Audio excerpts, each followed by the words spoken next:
Breaking news, video of Sunday's security breach at Newark Airport has just been released. We want to show it to you now. Look closely at the spotlight in this video, and you can see a man in a tan jacket walking toward an unguarded security checkpoint. He ducks under the rope and passes the wrong way into a secure zone. NBC's Mike Taibbi here to tell us more. I guess authorities are now saying it was all because he wanted, what, one last goodbye kiss? I guess so. It looks to be the case. I mean, they're calling him by these benign names, Contessa, the Wrong Way Walker and the Romeo and everything. It's a romantic movie. Because if you look at that very, very closely again and again, and I have several times, he actually embraces and kisses the woman that he's come to see after he's ducked under those. They're not ropes. But we still don't know who this guy is, right? So we don't know who the woman is either. Really... It's 4 days later. No, we don't know at all. I mean, do investigators think he understands that he's the one that sparked all this? Well, if he knows that this tape has now been released, he knows that millions of people have seen it, and anybody who knows even vaguely what he looks like is going to recognize his body shape, his form,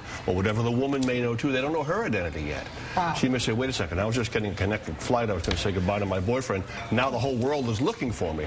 Now, this is particularly scary because, you know, I've been to this airport. I've gone through this area, and you can see how easily this could happen if a security guard or a TSA official was looking the other way. He wasn't just looking the other way, Melissa. He was gone for 1 minute and 25 seconds. If you look at it, you can't see him there, in real right? time. He walked away. Apparently, he was on his cell phone taking a telephone call and was gone for 1 minute and 25 seconds and walked back. So, and usually there's only one TSA agent posted at those exits where you would get off. There was some question about how confusing it can be. Sometimes you think you're going in the right way. No, not at that area. Except that you've been there so many times, Contessa. There are not only the ropes, the restraining ropes, outside of which people stand to meet people coming off flights, but there's also a lot of big no entry signs. Right. So, and you can see him, if you look at it carefully and several times, looking at the signs, looking behind him to see if anybody's watching, and he ducks under. And what's going to happen if they figure out who this guy is? What are they going to do? I think they're going to be really unhappy with him, but they're going to ask him how he scoped it out, and how he felt he could get away with this, and what happened once he got in. Did anyone else see him? Well, you know how he can't be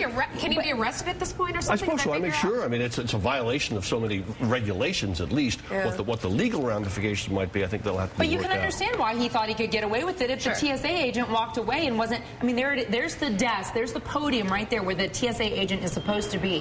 If this guy was intent on getting by and saying one last goodbye to this woman, and the TSA agent walks away and you're sitting there watching, you're waiting for any moment where you... Yeah, two things. Number one, the TSA agent was gone for 1 minute and 25 seconds. Number two, the TSA cameras were not working. So not just him, the entire New York Giants football team could have gotten in there in that much time without the TSA cameras watching. Where did this... This is from Continental Airlines. And Senator Lautenberg, who released this tape from New Jersey, is really upset that it took 4 days for the Port Authority to acknowledge that this tape exists and to release it.